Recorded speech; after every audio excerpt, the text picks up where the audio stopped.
Kia ora koutou whānau. Welcome back to another edition of Big Hero News. Kia ora, Chewy, sir. How are you, Kia ora, love? Pat. Kia ora, Kia ora, Pat. Kia ora, chat. It's old friend Chewy. Hi. How am I doing? I'm doing okay. It's cold. I still don't have COVID. It's all working out. I'm just doing two things at once here. But I can do it because you were just showing me some images before we came off, and Don Wilkie has sent a couple of fantastic images through to the inbox, so I'm going to open them up for you as well. I'm really sorry, Whānau. I'm a little bit flat at the moment, and I was sitting there working away this afternoon going, why do I feel so flat? And I think I realised what it is. This time, for those of you who are long-time listeners, this time last year, on upcoming Thursday night, which is the 13th, we had to cancel all the shows because I was heading to Auckland to go and pick up my father's body. Well, not literally, but was waiting at the hospital in Auckland. And we, instead of celebrating a milestone birthday on the 14th of June, we were planning a funeral. And I've just been a bit kind of, a bit blah this week. And I realized that you know, these things can sneak up on you, and perhaps that's what it is. So we've got a really good show for you and stuff, but I'm feeling a bit low energy, and I wonder if that's got something to do with it, Chewy. Just between me and you. It's the anniversaries sneak up on you, man. Like that wouldn't surprise me. I don't even think it's something you really need to be like conscious of. Yeah. You know, it comes in waves. Yeah, no, because I'm quite excited about my birthday this week, which is Friday for me and Tuesday for you. Are you going to be with us on your birthday? Or are you going to be out with the missus? Well, we're actually off up to Christchurch this weekend to hang out with my brother as part of a birthday celebration. I said, no, I'll be here for my birthday. Cool. I'll do the birthday drinks with Chewy next Tuesday. And I'm quite looking forward to my birthday this week because I missed the birthday last year for obvious reasons. Selfish father. Double birthday. But this week, I don't often remember being kind of excited about going out for dinner, and I've got, you know, some of the whānau here, my partner, some of her whānau, and we're going to go, I won't say exactly where we're going to go, I'll tell you afterwards, Chewy, but there's a cafe restaurant in Dunedin that's putting on a special meal, a different kind of meal. They're not normally open up for dinners. And yeah, I'll just say what it is. Is it the shiny fella? No, it's not the shiny fella. I'll just say, I mean, who cares? Nothing doesn't, just gives them promotions. There's a place doing breakfast for dinner. That's what the big pitch is, and they're using breakfast is the best meal. Well, but they're using breakfast ingredients to make a flash dinner, and they said something like, you know, like waffles with chicken, but with a cornflake wrapping to make a crunch around it, and so it's all breakfast ingredients, but they're doing it as a dinner special. So that sounds legit. I love chicken waffly. So it's going to be I'm actually really looking forward to it, and I don't know when the last time I was looking forward to something like that. So yeah, look, sorry, I'm not trying to bring everyone down, I'm not trying to be a sad sack, but I'm just realizing if for some reason you guys think, oh, Pat's a bit quiet today, you probably won't, but if you do, it's just these things come up on you. You know, lost mum in 2018 and dad 51 and a half weeks ago, and it's just it's a unique time to be an orphan. Well, there's one way to get people's mind off this, including yourself, Pat, and it's either to make things better with comedy. You're about to make things worse, eh? Or it's to make things worse. So on that note, look at these guys. Look at them. I thought Death was supposed to be in the background. Where's Death gone? They're scared of them. This is a group of people that don't own an iron, for a start.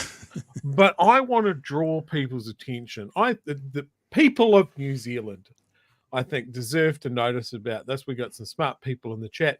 We've been discussing it before we went live to air. We've still got questions, people. What is the question? What is going on in this photo, apart from shenanigans? Wow. They're all thinking about eating the poor. That's why those smiles are. Yeah. All unhinged people. I'm going to do a little bit of CSI here. Yeah. Stick with me. Yep. What the fuck is that? What is it? What is going on here? So that's Luxon, yeah. And we can see there's a checked shirt, but there's a pink half of it as well. This is where it's from. Yeah. What the fuck? So What- is that gut sticking out? Like, is this shirt What is totally this? gone? You know what's Has been he happening? You know, forgotten- look, I can tell you, I can solve it. Just before they came into that photo, he was wrestling with Rimmer and Peters out the back. And he's just had to do that whole Pete kind gave of him a wedgie. pull his clothes back on and start walking normally, but he didn't quite get everything tucked back in. So that's what it'll be. It'll be the wrestling match, is my guess.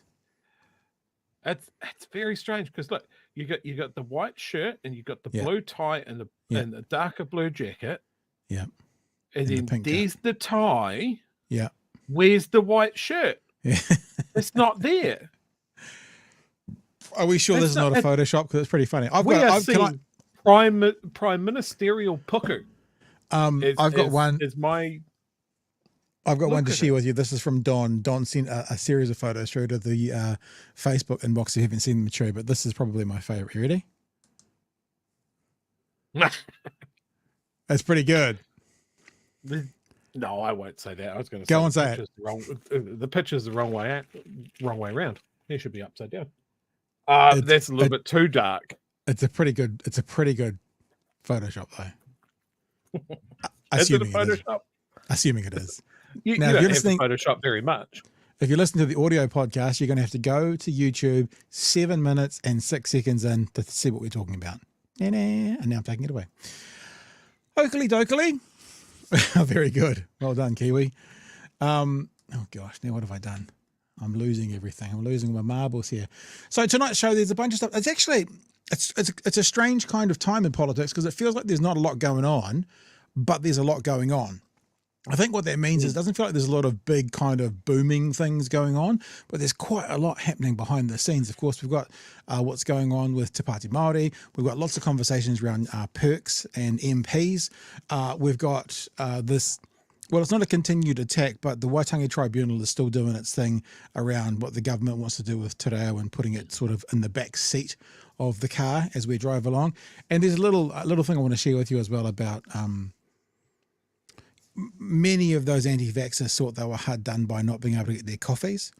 Some of them are finding out it's a bit worse than that today because some of them had to get let go from their jobs because of stances they made. And since they've been challenging them in employment courts, they've been getting turned down time and time and time again. So it's not like we're not standing on anyone's graves here, but we will have a chat with you about an example of that. A nurse, in fact, an anti-vaxxer nurse who has just actually been told, you know what, your employment termination was valid for these reasons, X, Y, Z. All right. Oh, let's do this. Guess what, Whānau? I forgot, didn't I? Didn't I nearly forget? What did you We're back. forget? Merch show is open. Merch time. show is open for the month. Well, it's actually for the next, there's 3 shows this week and 4 next. So you got 7 shows that the merch is open for this month. Mm-hmm. And you can see the regular stuff's there. The hoodies, etc. They're all there, the normal hoodies. And we've also got the, you can get your own name and personalised hoodies on there as well. If you want to get your own name on it, please remember to pick the personalised image because it is $10 more expensive. That's purely because we get charged more. We're not trying to clip that ticket anymore. So hoodies, T-shirts, personalised hoodies, personalised T-shirts. And I said for quite a while that if you were a patron, you'd have the availability to get crew gear. But I'm going to be really honest with you. I haven't figured out how to use the Patreon shop.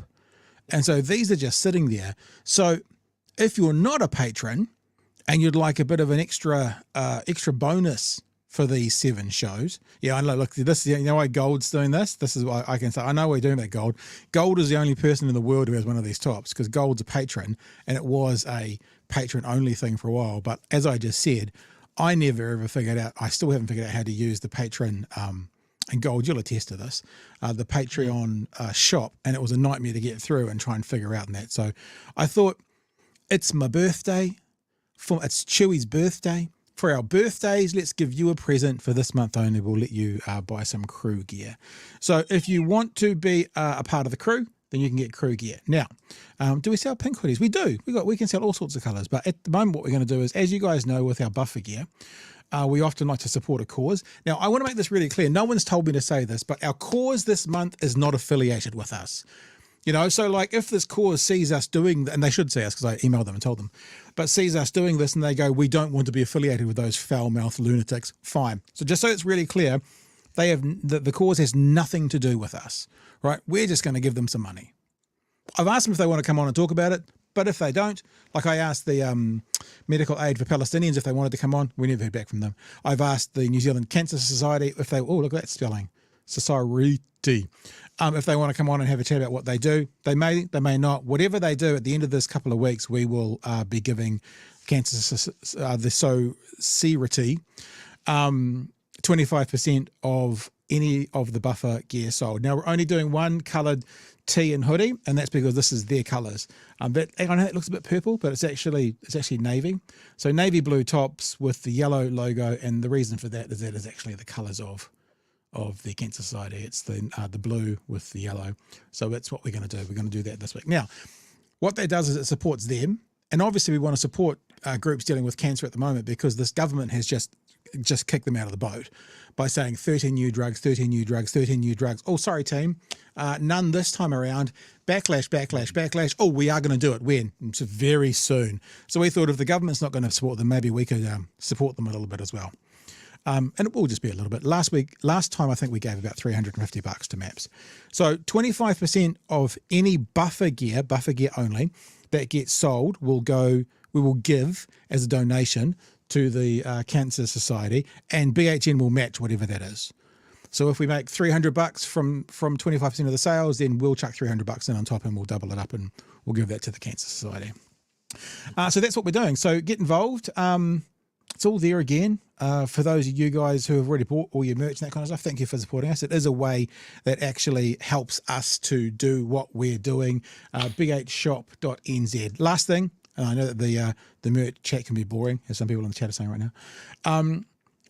That supports us and the Cancer Society. If you just want to support the Cancer Society, cool bananas. Cancer.org.nz. Just if you're not interested in doing both, or you don't have enough money to do both, just go see them and flick them $10 straight away. Perfect solution as well. There we go. bihnshop.nz. Okay, we're boring now, so let's get into things. Let's start off with this conversation around Te Pāti Māori.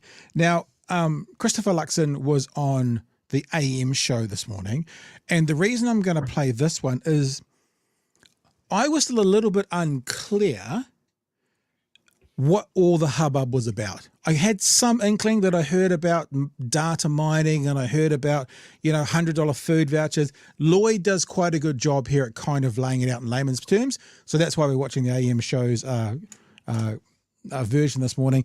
It's a good 4-minute clip, but there are a lot of questions and answers asked in this about the need for an inquiry or not. So Prime Minister Christopher Luxon on the AM show this morning. Yep. So for those who have just heard about this, these are allegations that Manurewa Marae encourage people to come onto their property to do their census in return for $100 supermarket vouchers or wellbeing packs. That marae was run by Tash Kempsh, who went on to now become the Te Pāti Māori MP. The person who is the president of Te Pāti Māori is also the person who runs the Waipareta Trust. Now, there's claims that they were mining that census data to then encourage people to vote, because that was a polling station and change from different enrolling. Anyway, they mined the data to encourage people to vote Te Pāti Māori is essentially the claim. They did that with some of the vaccination information as well. Now, they both refute those claims. Have I got that right? Is that kind of right? Yeah, pretty much right. I mean, look, there were allegations middle of last week. They're pretty serious allegations, and what's important is that New Zealanders have trust and confidence in their public institutions, and so we're in very much a fact-finding phase to actually ascertain what exactly did. Chewy, last night I know you had to clean your mouth out at the end of the show, but how you said you kind of agree with Luxon. I think now I know many of us are thinking, we've heard this idea about independent inquiries before to do with Kāinga Ora, and it didn't seem very independent. However, if we take him at his face value, I don't see a problem. In fact, I think it's the right thing to do to have an independent inquiry. These are actually, pardon me, very, very serious charges, and we need to know what the situation is. And I'm sure that's why Te Pāti Māori is welcoming the inquiry as well. So if Te Pāti Māori are saying, bring it, let's sort this out, then I think all of us should be going, yeah, okay, bring it, let's sort it out. We do have to trust that it's going to be independent, but the way the Prime Minister is talking in this conversation fills me with a little bit of confidence that it can be actually independent, because this actually is talking about police and that as well. So it's not just let's see if old mate Bill English can show us how to sell some KO houses. It's a bit more serious than that. So I'm choosing to trust at the moment that they will do the right thing by this inquiry. How do you feel about it, Chewy? Yeah, look, I feel better about this than anything else that he's said, and like I said last night, part of the problem is the last time that he mentioned an independent inquiry, what he actually meant was independent of the organisation we're investigating. Yeah. In this case, he might be making the right choice that it is independent, that a proper investigation is being done, and. Look, we sort of mentioned this from a comment in the chat last night about a Destiny Church angle. From what I've read, that might be firming up. But at the moment, though, still rumour, not confirmed. Still rumour, but seeming stronger by the day, almost. So I mean, I think, and if that were to be true, then that's why Te Pāti Māori is so confident that they can just go, well, these are disgruntled rebel rousers. With a political entity with an axe to grind. Bring it on. And then, look, if it blows up in Destiny, I am very happy. Well, an actual full disclosure, people know this anyway, I don't really need to disclose this, but I've already contacted, obviously, Debbie and everybody just to say, we'd love to hear your perspective. I doubt they will. I also know John Tamihere from a previous life. I actually sold him a property about 10 years ago. He bought a property that we had in Auckland. I actually sold it to the Waitangi Trust. So I have contacts, and the last time I asked him to come on, he said, no, I don't think we'll get him to come on either. But we will keep chasing this, because what we're hearing at the moment is very much we're not even really hearing one perspective. We're hearing accusations and then political parties responding to accusations but can't say anything. So there's a lot not being said at the moment. But however, like Guru kind of puts into a nutshell what we're feeling about independence, because he says independent like the Uffendale report. So this is what I'm saying. There's lots of things that feel like we really got to figure this out. But as J-Mac says, if I was Penny, I would want this cleared up as well, because I think it's in this conversation we hear. It's quite a good chat, actually. I'll promise we'll let it keep going in a minute. But Lloyd is like, I heard dodgy things about that marae pretty much straight after, and there was rumours, and so because what he talks about is there was quite a big swing away from Labor, like a significant enough swing for some people to go, it doesn't mean there's anything there, but if you were racing two cars together and the day after you guys were even, one car was winning by 10 lengths, you'd go, crap, what did they do to that car overnight? Might it be completely legit? So this is what the investigation is going to show. And look, Formico says the night agencies involved investigating isn't enough. I think there's something said in this conversation. But remember, don't shoot the messenger, about, for example, Te Pāti Māori is not a department.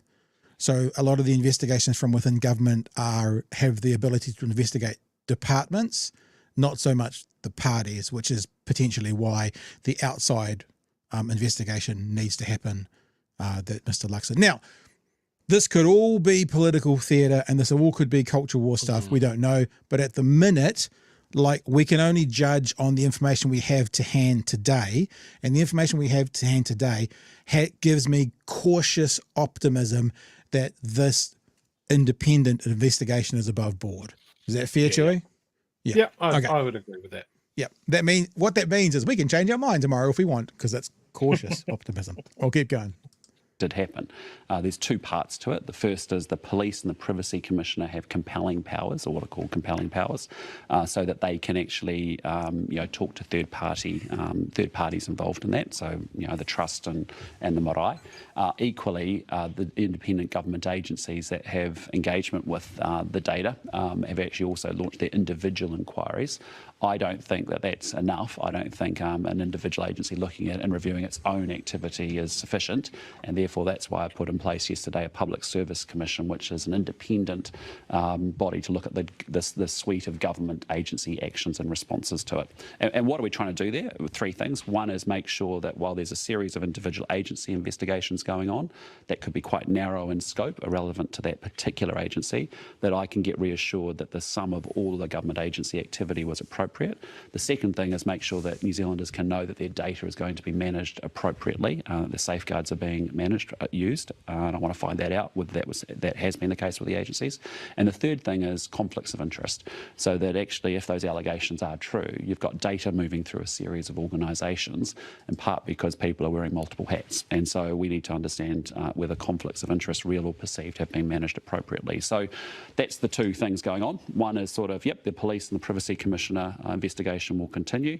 It's important that this investigation doesn't cut across that, and I'm focused very much on the government agency responses and having an independent, arm's-length, objective review to make sure the response is right. Why? Because I want New Zealanders to have trust in their... So that's the thing where I know many people, in fact, there's lots of people in the chat saying, hit job. Yeah, you might be right. Right, like we're never going to stand on a hill today and say absolutely 100%. But it's the language of independent, arm's length, etc. That makes you kind of go, yeah, but we've seen your inquiries before, Mr. Luxon, and the ones that you wanted to share in the background you hooked up with Bill English, and the ones you didn't want to share, like the Uffindale report, stayed hidden away. So there has to be an element of trust taken here, and all I'll say is we shall see. Lots of people talking about destiny, lots of people talking about a hit job in the chats. Yeah, so as we've said, I've got no evidence to say any of you are wrong, but I guess at the moment we have no evidence to say that you're right either, and that's what one would hope an independent thing will show us. I think what it boils down to is, as we said last night, Te Pāti Māori said that they welcome it. Yep, sure, it might be the only sensible thing that they can say, but they have welcomed it. And then you've got Luxon doing this, and you've got Chippy saying it's concerning as well. Look, all the ducks are lining up there that everybody wants this cleared up. That has got to be a good thing. Yes, the timing kind of sucks because there's a bunch of other stuff going on. I forget his name, but the national MP with his I forgot about it money. Look, that's a police investigation now. He's a costly problem, that guy. Is it costly? Because I thought Costly was the guy that had the apartment. Oh, sorry, you're talking about the 130-something thousand. Yeah. $178,000 that was that he forgot to declare. Yeah, that is a police investigation. Yeah, so that is being investigated as under electoral law by the police as well. So I think that's good because it's a fuckload of money. And then the costly thing that more lines up like when we talk about tit for tat or dirty politics or that sort of thing. It is very suspicious to me that the costly thing was this morning was Kieran McAnulty being dragged into the same thing, which we're going to discuss in a little bit. We will talk about. Yeah, we'll talk about that. The other thing to obviously think about, and like what we're doing here, I guess, is honest opinion. If you're looking at, for example, libel laws, not even honest held belief, but honest opinion, is there could also be a rogue element within a political party that did something outside the remit of what the party then said. So there's probably two options. Te Pāti Māori done something completely wrong. Te Pāti Māori done nothing wrong at all. Option 3 could be Te Pāti Māori did nothing wrong. Independent decisions were made by a third party. And I'm not casting these aspersions, but I'm just thinking about an individual around the bounds and out the back door, and Te Pāti Māori not knowing about anything. Which is probably what this independent review will hopefully find, along with, as people are saying in the chat, the 9 other reviews. All right, so keep going. Sorry. I just want to highlight there's a little side discussion happening in the chat, and I'm not going to put it up on screen, but one of our regulars who sometimes disagrees with us and others in the chat. What? Because I don't see anything wrong with what Te Pāti Māori have done. I often bribed people to vote the way I wanted to by threatening their jobs, their accommodation, or being cut out of wills. Holy shit, my dude! Like I am obviously very, very left, and I remember having a lot of discussions with workmates that may have been voting for their last time, and I was so careful. I wanted them to vote, but I absolutely didn't want to influence them. To the point of just going, well, this is the way that I think, and it Yeah. works for me, but you need to make up your own mind to the point where you shouldn't vote the way that I say I'm voting just because I'm the one that's telling you about it, and you shouldn't vote the way that your parents are saying. Like, fucking hell, man, you bribe people to vote for the party you want them to vote for? Like, from an ethical point of view, you're okay with that? If you are, there's a very clear difference there. Are you Very, just very clear. a question? Not your real job, but like this job. Do you think you're in the right line of work then if you don't want to convince people to vote a certain way? Well, I mean, look, that's a fair question. But no, what I'm talking about is I was working with a lot of younger people. Yeah. They saw my passion for politics and they were like, hey, Chewy, I saw this in the news. What do you think? And then when the election came around, it was like, I've never voted before, Chewy. What do you think I should do? Yeah. And it would be very easy singing, for it's me not to easy go. being green. It's not Yeah, easy being green. I could have sat there and gone, look, I read, I'm only going to talk to you about what I believe, and these are the parties that I believe you should vote for, and that sort of thing. But I encourage these people to go out and look at things that mattered to them. Yeah. And then look at what those parties were saying about those issues, or maybe it was a single issue, or that sort of thing. I didn't want to influence them in their first election. When you come to a show like this, where, as we've said many times, our bias is very clear. We're on the left. We'll talk about left issues. Rah. Make no mistake. I'm here to radicalize you. I need more bodies on the barricades, people. That's what we're doing. I'm not hiding it. What I'm saying is it's slightly different. Very good. Let me just play some more of this clip. Let's get on to this bit. In the public institutions. I mean, rumours were circulating about dodgy things going on at Manurewa Marae regarding this. It's pretty much the day after the election, because the swing from Peony Hennaday to Tash Kemp was so huge from the election day to when the final results came out. When did you first hear about things not being okay there? Well, when did you first hear the rumours? I heard the first story, which was around through the Electoral Commission around about the time of the election or just after the election, about treating, I think it was the story, and then obviously the story and the allegations that broke in the middle of last week. Okay. So that means Luxon's hasn't been an ongoing, persistent rumour around the place.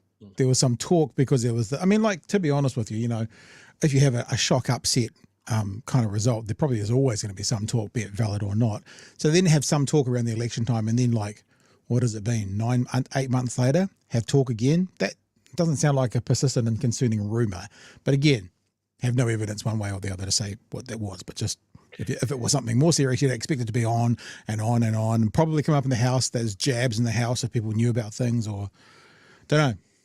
Yeah, I mean, I have a real problem with the way that he phrased that, to be honest. Okay. Someone on the news talking about persistent rumours and something like that. Oh, you're talking about Lloyd? Yeah, Lloyd needs to watch his line, I think, there. That was almost like setting up a leading question or building a perception of something from a newsreader. Like, it's just, or a presenter. I don't know. That made me almost feel sounds like a little you're bit agreeing yucky. Makes me sound like you're thinking like you're almost agreeing with Luxon for a second time in 2 nights, Joey. I also am going to acknowledge the fact that not more than 10 minutes ago I was talking about rumours about Destiny Church. So maybe I shouldn't throw stones. Very good. Well done, sir. See, you're growing, look, my boy's growing up. You're getting it. I'm growing as a person, Pat. Yeah, you've got a birthday coming up. You've got to reevaluate. But again, whether the allegations are true or not true, it's important that there is a real, dispassionate, objective investigation, because that's in fairness to all parties involved. And so that's why I want to make sure that it's pretty objective, it's arm's length. You don't like this? No, I don't like it when I fucking agree with it. Like, I don't believe him, but the words he's saying are right. So in other words, in 3 months from now, you'll know if this was genuine or not. So that'll be then the time to feel icky or not. If it's done appropriately and independently, so that we've got that trust and confidence. Did the Electoral Commission not do enough, straight away if they'd heard about, treating and giving people $100 pack and save vouchers and whatnot to come in? Well, that's up to them as an independent body to make sure that electoral law was complied with. That's a decision that they get involved with in a number of issues. That's up to them to run that. Again, the Public Service Commissioner will look at the response of all the agencies across government. There you go. So that's pretty much the setup. And like I said, I think it was quite a good kind of chitty chat about the whole situation. It doesn't really give us anything other than Luxon saying we are going to be independent. Those of us who don't trust Luxon going, I hope so. And Lloyd kind of going, what the fuck's going on here? Can you explain it to us? That's sort of what the conversation was. I can see some hardcorers in the chat, though, more power to you, team, who are just like, no, they're wrong. Te Pāti Māori's right. Yeah. It's a hit job. And I mean, I'm not going to challenge any of you. I've got no idea.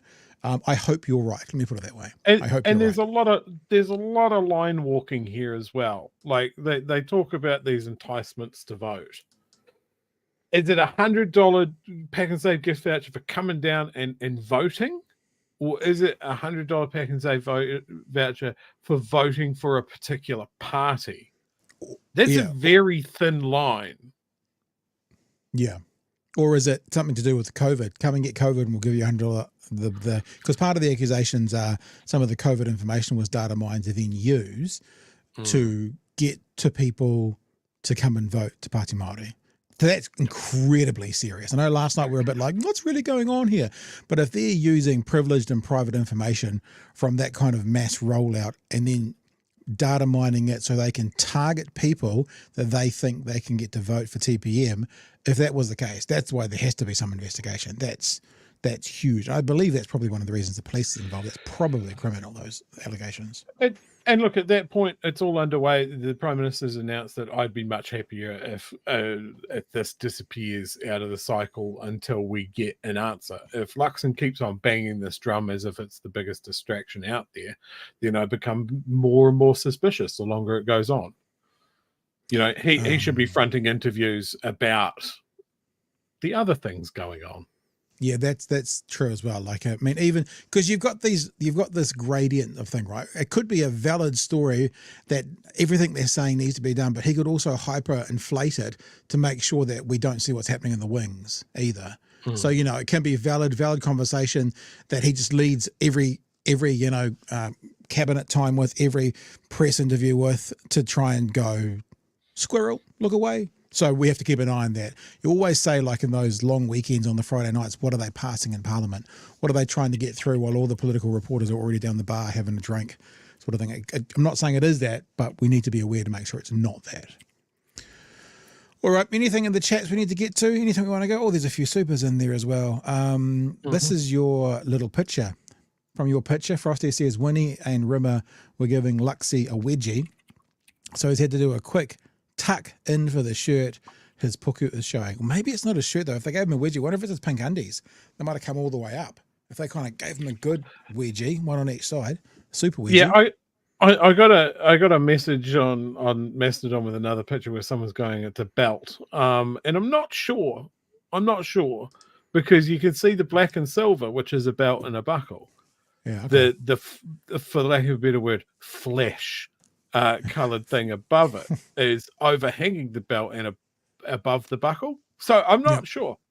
Yep. We'll keep you posted, fam, as details come to light. Frosty also says Karen interviewed Brian Tamaki on the TPM thingy. I might have a listen to that if I have to. Thanks, Frosty, making me listen to frickin' Karen Plunkett again. And Kookie is just making apologies for being late, as per usual. Thank you for your super chat. Chunga says, don't forget Chippy made a complaint also, lefties. Lefties? Did he make a complaint? I know we were the first actually to ask Chippy about it, and he seemed to be a little bit kind of, let's just see what's going on. It could be very serious. We need to make sure we know what the serious part of it is. Did he make a complaint? I'm not sure about that, whether that's true. I'm not sure if he made a complaint. He did encourage an inquiry and that sort of thing. Yeah. Can I say thanks so far to Sonia, to Gold, to Sam, to Cheryl, who have all already jumped on board and got themselves a bit of merch from the merch store, bhnshop.nz. Don't panic, Whānau. This won't be going up every single time we're between. I'm just because people have just done it. It's their first day. And remember, we are supporting the Cancer Society with our buffer gear this time around. And crew T-shirts will be available this month only, actually. And then they'll go back to being behind a paywall for our patrons. So if you want to be part of the crew, then get to bhnshop.nz. Anything else in the chat, or should we get to... I did see very briefly someone was going, what's this talk about the photo? So here you go. We're going to do it quick. We're going to do it quick. All right. Okay, photo number 1. We're looking at Luxon's belt line. Oh, I never want to say that again. Where's the other picture gone? And then we're looking at Luxon's belt line here. It's not a belt. Is this puku? It goes up to his first buttonhole, mate. It's not a belt. Yeah. It's not a belt. It's too high for a belt. And is that his hand? Is that his hand kind of on the left-hand side by the pocket? Because if it is, that's the same color as the thing that's between the two things. Flesh colored. Flesh. So yes, it is our position that is prime ministerial. Recently waxed flesh. Oh, don't know. I don't want to think of No, he might be smooth like a dolphin. No one wants that. A back, sack, and crack wax. That's what he does. Oh. Every Sunday night. Alex, I remember this character from the 90s. Mr. Blobby. Very funny. All right, guys. Gosh, they go crazy when you... Oh, Brother Monk has said the one thing that would be worse than waxed. Doesn't that feel worse? Because shaved is... No? All right. It's unpleasant. Okay. You started this. I might finish it, but you started it. Let's have a look at a conversation from breakfast this morning. It's one of these ones again, actually. Jenny May does a really good job at setting up, so she might actually, we'll just give her the whole chance. But it's still the conversation ongoing, and it's to do with the Waitangi Tribunal about the removal of te reo names from government departments and what it can mean. She has a guest with her. It's a pre-recorded conversation, but the guest really does spell out the importance. I thought about this today, Chewy. Like sometimes, because I'm schizophrenic, I'm not really, and I shouldn't joke about that. But I sometimes have arguments in my head where I go, here's a point, there's a counterpoint, here's a point, there's a counterpoint, here's a point, there's a counterpoint. And I was thinking about, the international language for pilots is English. And in my head, I had this conversation going on that I was having a conversation with someone about, Māori and how important it was. And they went, well, it's not really important because like the international language for pilots is English. And that just shows that should always be the forefront because it's the universal language. And I just went, yeah. So that means it doesn't need to be protected and helped along. And I thought that actually kind of works when people are saying this is the dominant whatever. Yeah. So that needs no help because it's fine. It's the dominant whatever. Yep. Whereas a minority language that is indigenous to a country is not the dominant language, so it needs to be acknowledged and recognised and used in certain ways, or as it's not the dominant language, it will end up disappearing and going away. And that's sort of what one of the points that this expert says about if it's not getting used. Yeah. In the late 80s it became an official language, and the increase of use has been up and up and up. And if we put any roadblocks in the way of it getting used, it will start to taper off. And if any more roadblocks come in, it will decline. And this is not the way to support an official language of the country, let alone the indigenous language of the country, Joey. Yeah. And how many examples are there of this exact same thing? Like this isn't an argument that is unique to New Zealand. And weirdly, there's a link. It's always countries that have been colonized that this becomes an issue. Yeah. And I'm thinking Finland has put huge effort into retaining its language. Wales, Ireland? Wales, Ireland, Scotland. Obviously the indigenous peoples of North America, South America, all of them trying their languages and their customs and practices under a colonial rule on the chopping block, burn it out, that sort of thing. And now we're sitting there going, fuck, maybe all of this colonial stuff wasn't really great. Yeah. And maybe we should do something about it. And here we have something that is indigenous to this country only, that tells a huge part of the story about how people migrated around the world. You know, Māori is a big part of that puzzle, and it should be encouraged. And it's fucking cool. It's the only place it's found. Yeah. No, and like I was looking at, we were talking about the submissions on whether Petone should have its name. It's not even changed, corrected, maybe. Yeah. And I was looking at all the comments against it, and there was a thread that runs through it as people that don't want their history erased. Yeah. And I just want to go, like, they're close, eh? Why, they're so close. They're so close. They're so fucking close. So you're worried about your history being erased, right? So it had no name Of 150 years. when Europeans got here. Yeah. For some reason, we called it Petone, and that's it. That's history. Don't look any further back than that. Like there was a discussion about this here in Dunedin. There was a beach that used to be referred to as Murderers Beach, which cracking name for a beach, really encouraged. And that was based on some settlers being killed by Māori, local Māori. Of course, don't look into the rest of the story why that happened. It's not important, but Murderers Beach.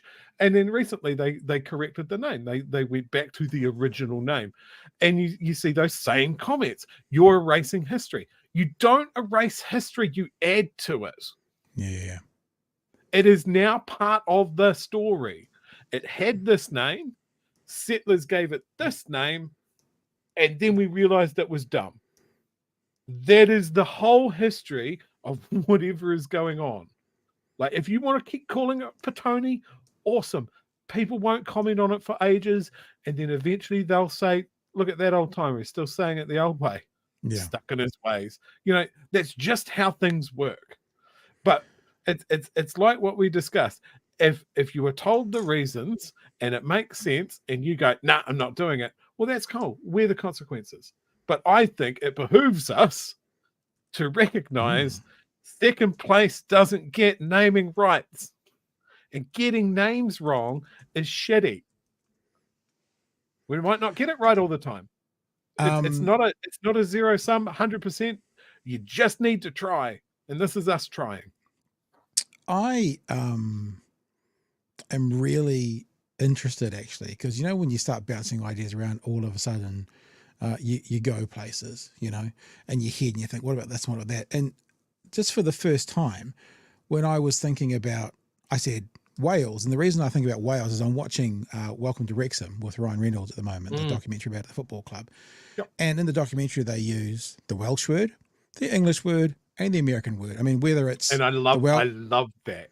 The Welsh word for dairy, whatever that is, then they'd say corner store is what the English version of the English word is, and then 7-Eleven. You know, so they explain it all the way through. But when you look up at the stadiums and stuff, it's all in Welsh first, and then English as well. The road signs like that. And here's the thing, Joe. This is just what I was thinking as you were talking. I wasn't listening to you, see. No, this is what I was thinking. I was thinking if a government came in to Wales and went, fuck the Welsh language, we're going to turn everything back and make it English first, and then Welsh can come along second. I don't think they would last very long. And there's a part of me, a really ugly part of me, real deep down, that can be quite pessimistic, that goes, I wonder if that's because they're all white. Like, I wonder if it's a difference here in New Zealand is that we have to use those the brown words first. I mean, completely off the top of the dome, right? Not saying I got any evidence behind this, but thinking about those countries like Scotland and Ireland where not everyone, but the culture is Caucasian. I can't imagine someone going into Ireland and going, yeah, we're going to put, you know, Gaelic into the second place now, and we're only going to do English first, and yada yada, because everyone has to know what a hospital is. And I'm thinking around the world as I'm doing it. In America, would they poo-poo Native American? Yeah, no question. In Australia, would they poo-poo Aborigines? The language for Aboriginals, the native language. God, see. I mean, this is what I mean. They're so far behind us on that sort of thing. There are, like, Australia is huge. They don't have what we have here. We were talking about Te Reo dialects the other day. Yeah. In Australia, it's a massive country. There were hundreds and hundreds of tribal areas and countries there. Stay with me. They never talked about. Stay with me. Let me finish this point up. Because what I'm doing is I'm going around the colonized world, and I'm thinking all of those cultures that aren't white, the local white people now, New Zealanders, Australians, South Africans, Americans, US, I feel like they'd be saying all these things about don't cancel my culture, my history.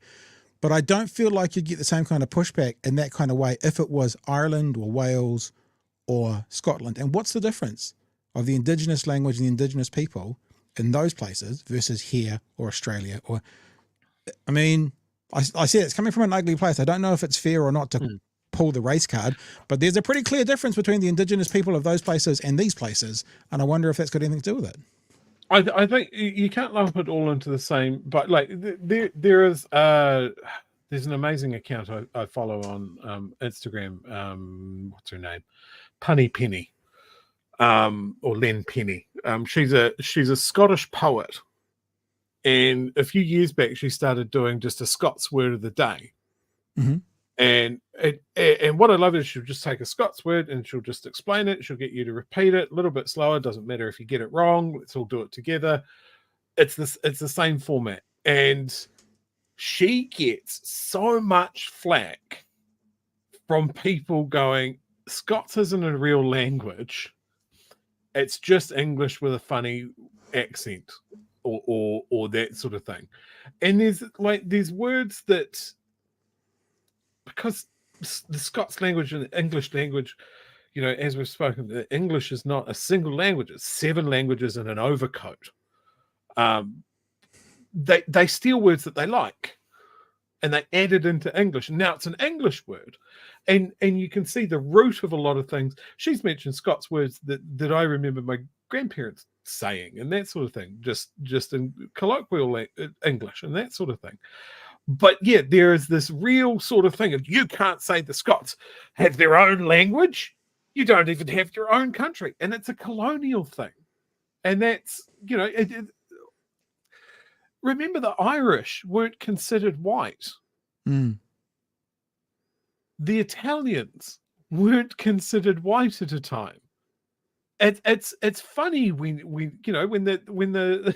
the Irish got and eventually they're English, and it's like, well, we've got to be above, the African Americans. It's always about a hierarchy or a strata or who's the better culture, that sort of thing. And I get this with this argument so much, is that people are so defensive about having their history erased, and they just don't notice it. And they are almost saying it, I don't want my culture and the way that I have learned something to be supplanted or changed, because the way that I think it is the better way. Yeah. And I think New Zealand has progressed so far in the last 40 years. And again, it's not perfect. It's not 100%, and it never, ever will be. But people are getting to the point, like, I have no real connection to colonial England. It's not the old country for me. New Zealand is my home. Aotearoa is my home. I don't put those two descriptors for this country on a different level. They are the same thing to me. Whereas some people get really bent out of shape when you say Aotearoa, and they go, that's not, no, it's New Zealand. It'll always be New Zealand. We're never changing the flag. The Queen will never die.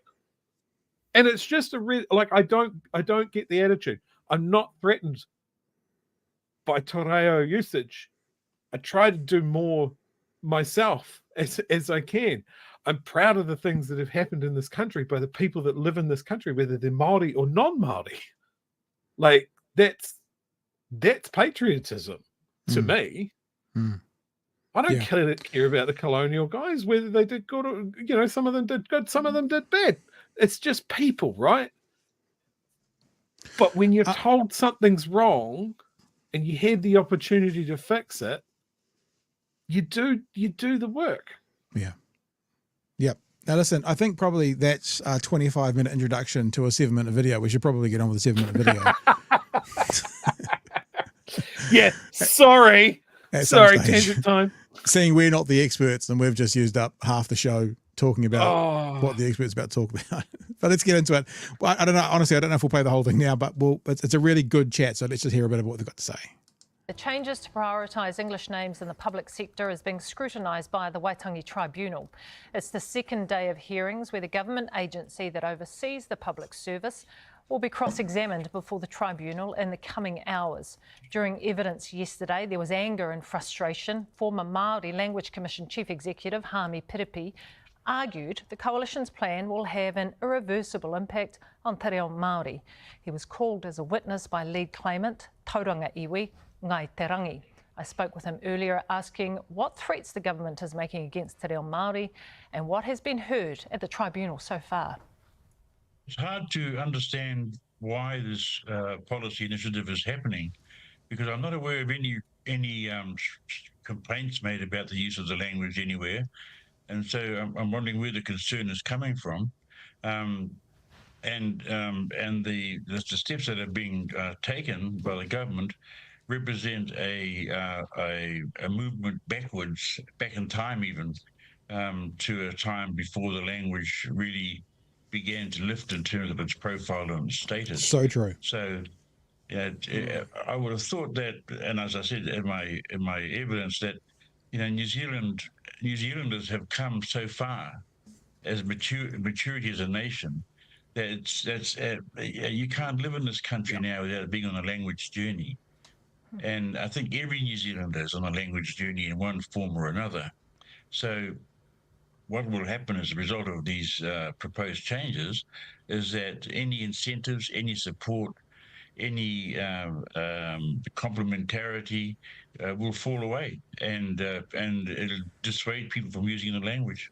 Yeah, let us take a look at the Coalition's policy agreement, which requires government departments and Crown entities to communicate primarily in English and also to reinstate English names of government departments. So, for example, Te Waka Kotahi to return to New Zealand Transport Agency, which they have, and Te Whatu Order returning to Health New Zealand. I did say this to you before we started the show, Chewy, but when we were talking last night about the mining situation, and you said, this opposition government, the opposition should just start, basically broadcasting now they're going to get rid of it as soon as they get back. I thought last night the same thing about the Māori place names, the government agencies. I mean, I think it's probably enough of a wedge issue. There's enough New Zealanders who are thinking, God, do we have to play these culture war things that these guys always want to have their English words first? And it's just so uncomfortable that they could be doing a similar thing. I know we don't want to interrupt this too much, but I was like, that's something that maybe not today, but certainly in the lead up to the election, I think it's a promise that will get votes. It's a promise that might activate a voter base that may not be as active as it should be. You know what I'm saying? Yeah. I have real concerns about table tennis politics as well. We're going to change this for 3 years. We're going to change it back in 3 years' time. That sort of thing. I really wish these guys could get their heads together and go, yeah, all right, we all kind of agree on this, that having a te reo name for government departments isn't the fucking end of the world. And just a realization that the majority of government communications is going to be in English. There might be a greeting at the top, there might be a ngā mihi at the bottom, and there might be a smattering of words of te reo in there. It's not going to be the end of the world. We're all going to be okay. Yeah. But, we talk a lot about the culture war when it's language, that's literally the definition. It is a culture war. And it is a war between, is there going to be a supremacy of a certain culture, which we have in this country? Yep. It is white European culture. That is not up for a debate. That's where we're at. Yep. And we're not talking about making sure that white settler culture is at the bottom. We're talking about some sort of equity, some sort of over the space of generations, maybe we change a few things. It's not like there's going to be vans on every street going, well, if you can't speak a full paragraph of te reo, you're going to get black bagged and put on Stewart Island. You know, it's not the death of Western civilization if you know protocol for going on a marae. It's just people need to chill out. They do, and we will chill out and keep watching this, because remember, we still have that conversation around MPs Perks come up as well. Yeah. So the claim that is before the tribunal at the moment claims that there are 3 breaches, one of Te Tiriti o Waitangi, one of the Bill of Rights, and also against the Māori Language Act 2016. So what specifically are the breaches? Well, the breaches are the removal of the ability to express the language. And, you know, when they say replace the Māori name with an English name, I don't think that that's actually an accurate perception of what occurred. And in fact, you know, the Māori names that have been bequeathed to organisations actually enhance the organisation, they enhance the reputation, and they enable that organisation to deliver the service that it is intending to deliver, particularly to Māori communities and Māori-speaking communities. It becomes a language of status. And that's what's suggested here, is that the status of the Māori language drops back to something less, a second-class citizen, if you like, of the country. Yeah, and we also obviously know that the official, that Te Reo Māori is an official language, which was instated back in 1987. Can I just go, Haami, to the Minister of Public Service, who is Nicola Willis, to her comments. And she says that there's not been a directive that has been issued to the public service about the use of Te Reo or its names, but she's left that for individual ministers and agencies to decide. What's the damage then of that, given that there's no directive and it's been left up to those agencies and the ministers? Yeah, what happens in situations like that is that the other imperatives creep in, and people get to do whatever they want to do, and you lose all rhythm, you lose all rhyme, and the language then dissipates into just a scattergun effect of words. It's not really promoting a language or even promoting the rigor of a language. So yeah, it really is an attack on the language as an expression of the people. But nowadays, of course, the language expresses on behalf of all people, Māori and Pākehā people. And the language is just as important to Pākehā people, New Zealanders, as it is to Māori, because it is a nationally recognised official language, and so it should be, as opposed to English, which is not. The tribunal. So that's given us the gist of it. I think what he was saying at the end is, you know, if you degrade it, or if you don't make it a universal kind of rule, for want of a better word, and some people do, some people don't, then it's eventually just going to, you know, peter away. It's going to kind of disappear, sort of thing. So, yeah. Anyway, as I said, we probably shouldn't have talked so much at the start, because he's far smarter than us, and we got his message out at the end. Chewy, do you want to? Sorry, team. Sorry, got a little bit carried away. We can do some comments before we move on. Yep. Let's do that. This reeks of Atlas trying to get rid of everything Māori to destroy our culture. Māori are our protector, our best chance at saving this country. Now, I see that sentiment echoed quite a bit. It certainly came up during any talks about water quality. It's coming up a lot when we talk about the fast track bill. And it is that position of, like, if we're going to retain some of the things that make this country unique. Yes. Yep. Yes, absolutely. And we've said it before. We've had guests say it, and I 100% agree with it. What is good for Māori is good for all of us. Gary says, how dare they erase my history of erasing their history? Exactly. There should be some sort of museum for.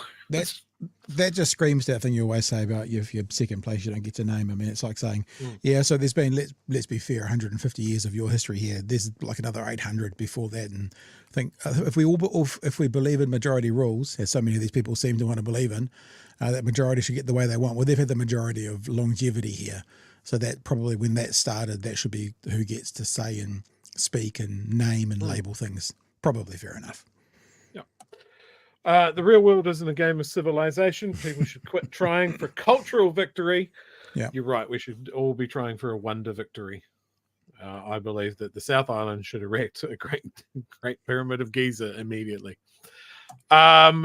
If New Zealanders were against protecting something rare and indigenous to New Zealand, then why do we spend so much effort revitalising the kiwi, yet not te reo? Yep, we should import some other fat, flightless bird from a better, whiter country. Oh no, there isn't one. Kiwi wins. There isn't one. Yeah. All right. Anything else you want to throw in there? Not at this stage, no. So we're going to just keep trucking because we are talking about MPs and their perks. This is a bit of a different sort of way of doing this because normally we'd have a story and we'd play the story and we'd respond to it. On the AM show this morning, they actually had quite a good just a chat amongst themselves. And I feel like, Chewy, we can play this and we can join in their chat. This is no interview. There's no guest. They're not referencing a story like a newsreader would. The three of them are just chatting about the perks that MPs get. Some very stupid things are said in this conversation. Like Lloyd, bless his heart, talks about maybe he'll become an MP because he will get a $36,000 a grant to buy a house. It's like, it's not why you become an MP. I'm assuming his tongue was in his cheek, but this is the, this is it's an interesting chat. And obviously what the writer trying to do now is to equate Mr. Costley with Mr. McAnulty. They're basically trying to say, well, same. And it's not same, although I invited Kieran to come on tonight and he had a family situation he had to attend, or else he probably would have. It seems, even though it's not the same, this still raises the question of entitlements.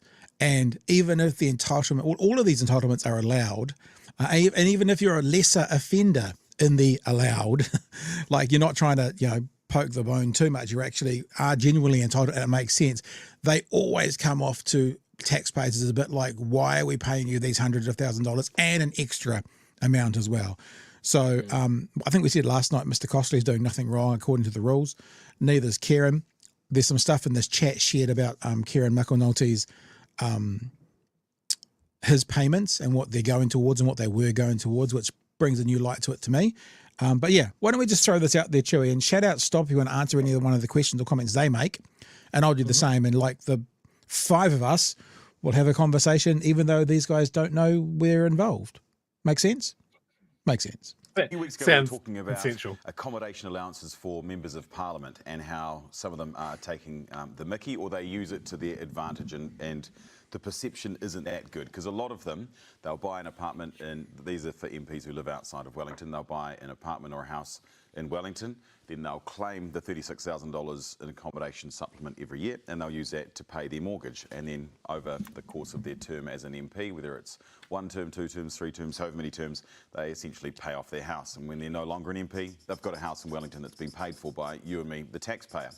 It's part of the parliamentary perks. But there have been a few quirks to these perks that have come up recently. Quirks to the perks. Nationals MP Tim Costley, he's the MP for Otaki. He lives in Waitangi. Now, Waitangi is a 45-minute, maybe 50-minute drive from Parliament, but he has... Can I say on Costley's situation, I heard Luxon today talking about, we sometimes finish at midnight and have to start at 7 in the morning, and it's only an hour drive home, but, you got a young family, and part of me kind of goes, harden up. How many of us have worked jobs where we had to do a split shift where we had to finish at midnight and come back at 6 the next morning? I mean, I know I've done that, living an hour away or 40 minutes away. But the other side of me, because I actually heard Luxon say that and I went, maybe that's fair enough, but actually, devil's in the detail. What I want to know is, how often does that happen? And how about you use a hotel then on those instances. On the rare instance, you're going to be there until midnight and have to be back at 7 in the morning. On those 20 nights a year, how about you get a hotel and charge us, the taxpayer? That's going to be far less than $36,000. So I kind of went full circle and went to that at the end. And there is actually an answer for that in the Parliamentary Services Guidebook around the rules, that you don't have to take, like, my understanding is the payments are done in 3-month blocks. Right. And they're available. They don't have to take them. There is the ability to be reimbursed per night for accommodation. So, Yeah. I mean, that could work in that way. Yeah. Yep. All right. We'll keep going on their chat. A house, he's bought an apartment in Wellington and he claims $36,000 a year. Some people say, is that fair? Why doesn't he just drive home? It's not that far, 45 minutes. It's up brand new Transmission Gully and it's over the new, I would all say of the new. so many people waking up this morning are about to get in their cars and do at least 45 minutes in traffic. 45 minutes isn't that much. I mean, and with traffic, maybe it's a little more, but the times in which he has to be there probably hasn't got much traffic. The other example is Labour MP Kieran McAnulty. He's an MP based in the Wairarapa. He lives in Masterton and he uses the accommodation, the supplement, the $36,000 a year that he's entitled to go towards his wife's mortgage, who owns a home in Petone. What they don't say in this was she owned that flat or that unit before they were married independently as well. Now, I'm not giving him a coverall for that, but it's not quite the same as, well, they got married and then she went and bought a house in her name and he's paying for it. She just as a piece of information, she already owned that house before they were together and now it's being used and he's offering rent basically towards his wife, which will benefit him without question, but towards his wife, who is owner of the house prior to them being together. Now his wife is a press secretary for the Labour Party. Is that fair that he's using that supplement to pay off his wife's mortgage? It's an interesting one, isn't it? Because he was getting a flat in Wellington. Now that he is married, he is staying at his wife's flat instead. And he says that, look, he's not on the mortgage. So The other thing is he didn't have to declare this, but he chose to because it's not his money, it's his wife's. Now, I know most of us are going to say again, it'll benefit him, but to make clear what Mel's saying, last year before he was married, he was in someone else's house, a flat, some other random landlord, and he was paying it to that person. And so now he's in the house owned or the flat owned by his wife. So he was getting it last year and giving it to another landlord. Now he's getting it this year, giving it to his wife, who's the landlord. But still, I guess the icky feeling some people may have is it's still obviously going to financially benefit him, because if your wife is financially benefited, then you are. So real quick, here's my potted opinion here. What Kieran's done is dumb. Yeah, I agree. It is really dumb because he's fallen into a trap that he's seen other people fall into that he easily could have avoided. Yes, he was renting from a private landlord. He was getting that payment. If he was still in that flat now, we wouldn't be discussing him. Yeah, I agree. He would have dodged that trap, and his wife would still be getting her mortgage paid by the private tenant that was in that flat. Yeah. Yeah. It is dumb. The optics are terrible. Well, the other thing about it to do with being dumb, as harsh as you're being, to being dumb is you lose the moral high ground as well. Because even though it's not the same as costly, right? He lives hours away over the hill. It's not the same, but you lose the moral high ground. You lose the ability to go, why are you taking it when you don't need it? Then they can go, well, why are you taking it? So the MPs need to be smarter about the entitlements they take, because like this, you lose the ability to critique someone taking it wrongly, even if you're only doing a third dodgily as what they're doing, and you're not, but you know what I mean. I think there's a couple of things here. This keeps on catching people out. Obviously, the rules around the reimbursement for accommodation for MPs from outside of Wellington, like they don't say how far, what's reasonable. Yeah. And it's such a grey area. The devil's in the grey area, right? I think the rules around this, because it keeps coming up, need to be tightened. Yeah, for sure. I don't know what the mechanism is for those rules to be tightened is. Shall I give you my solution now? I've got the No, answer. because we'll do dueling solutions in a okay. little bit. At the end. But when we're talking about these two MPs, as you said, the devil's in the detail. They're like Kieran's drive back is between an hour and a half, almost 2, depending on. It's also over a pretty challenging road, and if they're talking about doing that after midnight, I wouldn't want to do that drive either. The national guy, he has a brand new motorway with. Like it's such a straight shot, and it's less than an hour. So I mean, our 30 from Wellington to Masterton, our 35, 102.1 kilometers. So it's not massive distance, but it's But for me, like the national MP, because of that journey shorter, and because of the road that he's taking, I'm sort of going, come on, man, you can do that occasionally. You stay in town.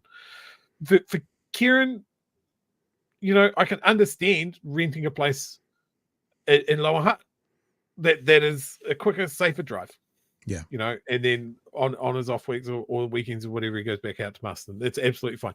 The dumb thing that he did is not deconflicting his personal life from the rebate. Or again, missing the political gold that is, look at these guys with their hand in the trough. I could be doing that as well, but I have chosen not to. Yep. That's what we criticised Luxon of as well. So we're an equal opportunity critical team here. That if he hadn't taken that $52,000, he could have said, I was entitled and I didn't. To say I was, who the fuck, what MP has ever said I was entitled but I didn't? All we ever hear was, well, it's okay because I'm entitled. And you're right. Once someone starts going the other way, so much better. I've got the answer, but we'll wait till the end of this. And this has got about 2 minutes to go of conversation. He doesn't own the flat, so this is his contribution. So this is Kieran still. To the flat. I guess it's an interesting debate, not only about the accommodation. But it's not his contribution; it's the taxpayer's contribution. Yeah, but is it his because it's hey, the Vote Act, Lloyd, Vote Act 2026. Well, he was getting that money to stay in another flat, so he's still getting the same amount of money just to stay in a different place. It just goes somewhere else. And I guess that's the question, right? Do we want the money going to where that member of parliament or their family will benefit, whether it's their wife or whether it's them personally over time having their mortgage paid off, or do we want it going towards a landlord or a hotel? What is better? I mean, I think if you live less than an hour's drive away, definitely you cannot claim that. You've got to drive just like the rest of us, or take public transport. Or stay in a hotel for that it's night. Over that, I think there's got to be some perks to being in Parliament. See, that's where I'm at. I kind of think if that is the perk and those are the rules, I think if we were doing it and you could get away with it, that's human nature. And you think, well, I'm putting myself out there, you get a lot of crap with those sorts of jobs. And if there's some sort of perk that's going to make life easier, don't like her angle there. Not breaking any rules, well then... Basically saying, if you can fleece the system legally, go for it. Yeah. I want people from all over the country. Perk probably is the right word, but I don't like the way that she's using it there. Like it's like, it's a shit job. They have to deal with a lot of bullshit. So therefore we should give them a lot of money to stay in a different house. That's not what a perk is. It's not something to counterbalance a completely unrelated thing. Remember this housing accommodation supplement is for MPs that live and represent other regions outside of the Wellington area. They have to travel. They have to be near Parliament for their work week. That's shitty. They need a place to stay. It probably, they're in town so much, it probably makes more sense for them to buy or rent an apartment than it does to get a hotel every night. I think that's come from an economic place. Yeah. But where people start to take the piss is when they're millionaires and they own the place freehold. It's, again, political gold debt. Yes, I'm entitled to it, but I am choosing to take the higher road. Nobody fucking does that. Yeah. When we criticised the Prime Minister, he had the use of government house. It just wasn't to his standards. That is a different thing. And he owned the apartment. The guy from Waitangi or Kapiti Coast or whatever, he owns the apartment. He is not renting it from someone. He is not leasing it from someone. He owns it. So, I mean, I think there's a stronger argument there that if you own it, maybe the supplement covers your rates and power usage rather than a flat fee. You know, there's lots of stuff here that I just think needs to be updated. You look at what Bill English did and how he was taking the piss. People having properties hidden in trusts, and then the trust's getting paid, and therefore it's not me, but it fucking is because it's your trust. All of this stuff, it needs to be easy, it needs to be clear, it needs to be transparent.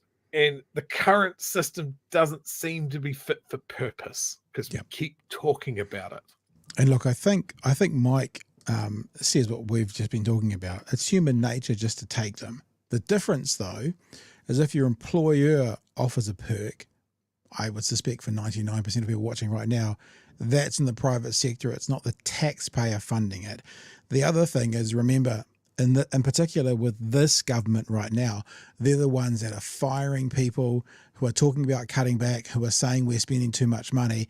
For those particular people, and remember Luxon's quote about using the taxpayer like a cash point machine, for those people taking a perk, we hold them to a higher standard, and we do because it's our money and because of what they've said. So I think it is human nature to take perks, and I think most of us would take perks from our, if we could get a business car from our employer, we would. If we could get a night in town, we would. But it's not taxpayer money, so that's the difference. This has got 45 seconds to go.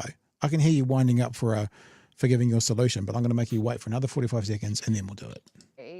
To be able to participate in democracy in Wellington, and that may mean claiming an accommodation supplement. But this here makes me want to become an MP because I'm like, great, I get a free house. At the Oh, end of it. yeah. Well, from July 5th, you've got Right. options. It's like I'll just go and do that because there's so many MPs who have done that. A lot of MPs who have been in there for many, many years have done this, have got houses there, and it's been paid off by you, the taxpayer. If you're doing They it for the walk away. accommodation supplement, you're doing it for the wrong reasons. But do you think that's why they're doing it? Sometimes. Well, some of these are absolutely useless MPs who have been backbenchers their whole time. Well, it does make an interesting And point they're about just like, backbenchers. Great, you've got a house. I'm like, now you've ended up with a house, you're selling it, it's doubled its value, taxpayers have paid it off, you haven't had to touch them. Who are the clever So I guess ones? what he's saying is there are some people without question, within those sectors, not just the accommodation allowance, but all allowances together might make your package amazing for the skill set you've got. Okay, so here's the solution, in my opinion.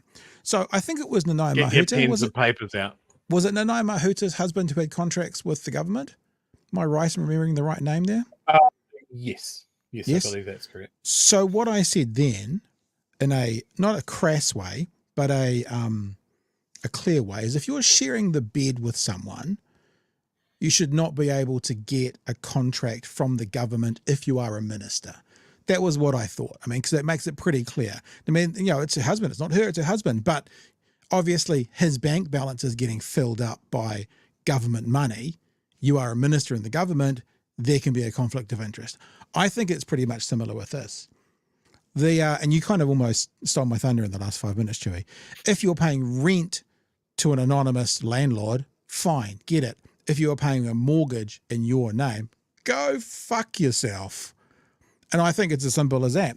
And yes, there will be some people that might try and jerry-rig it the other way around. But if it's made clear, right, if it's made really clear, the idea of this allowance is not to build your net worth, but to give you a place to stay when you're in Wellington. So therefore, we want to make this clear. Whilst your second cousin twice removed technically could own the house you're living in, right? And you could pay them, it's not you.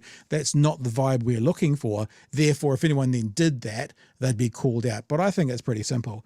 These aren't to pay mortgages. They're only to pay rent. They're not to pay something in your name. They're only to pay a landlord who is not related to you, who is not sharing a bed with you, who you sign on to a lease for, not go to the bank for. I think that's it for these things.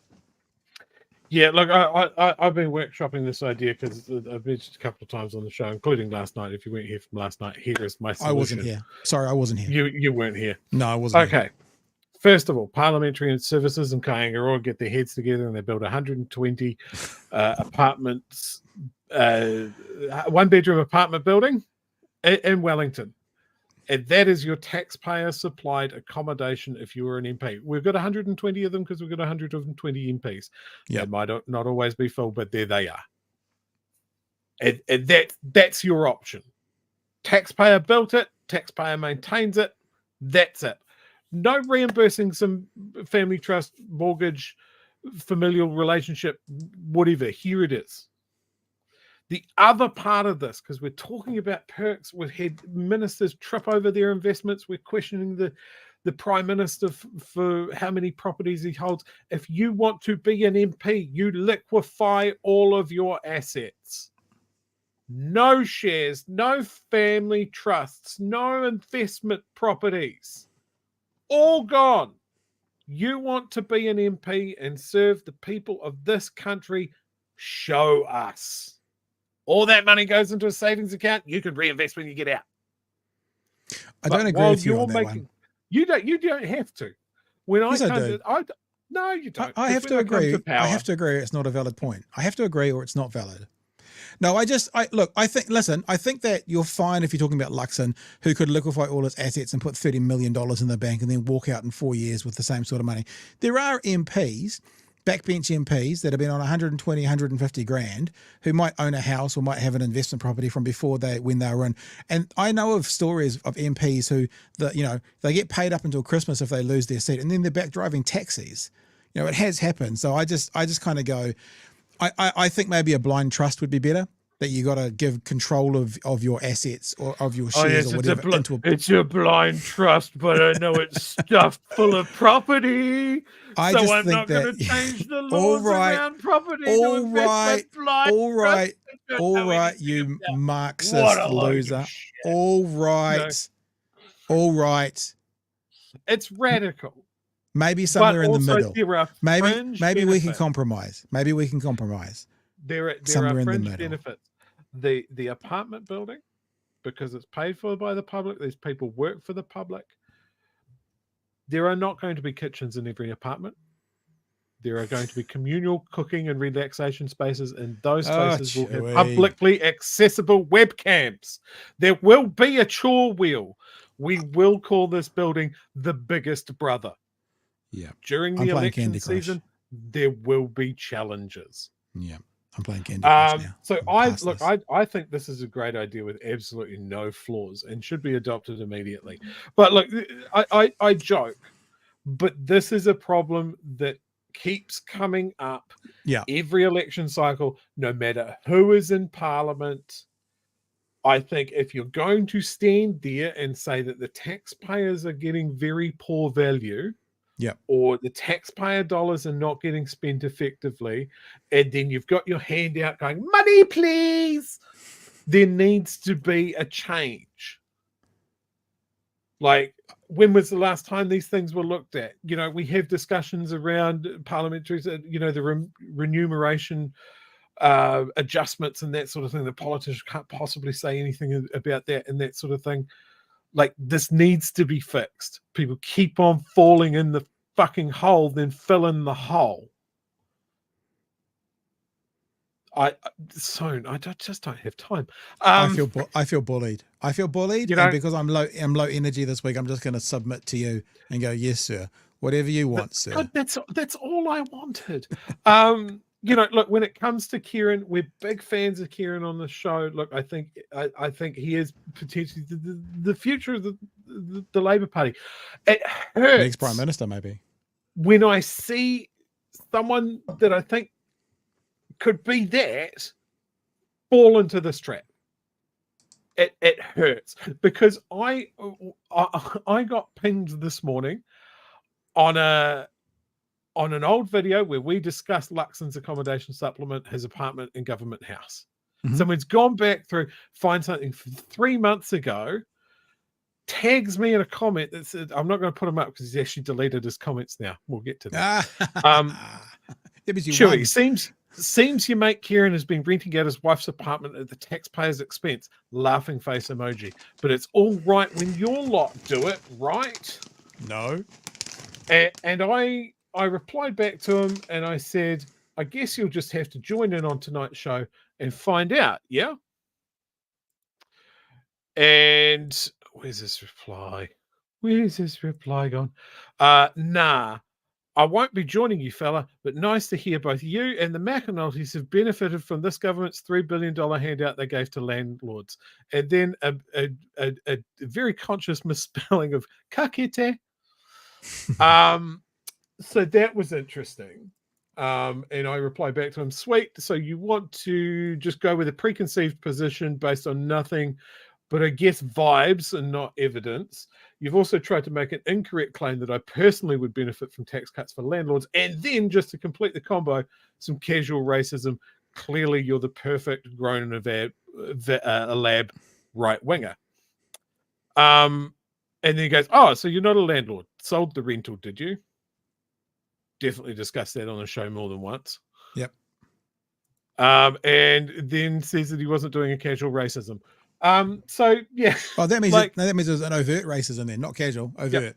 Yep. And then he deleted all of his comments, but my email remembers. Look, this is one of the things. Yes, we keep saying on the show we have a left-wing bias. We like the lefties, that sort of thing. But we also say, what do we do, Pat?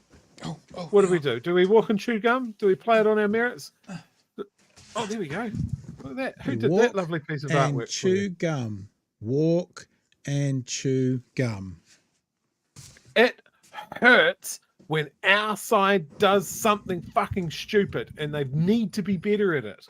Yeah. We criticized Labor when it was like, you need to sell those shares, mate. Are you going to do that? Yeah, I'm absolutely going to do that. Have you done it yet? No. What about now? No. Have you done it yet? Oh, I'll get round to it. All right, you've got to go. That was dumb.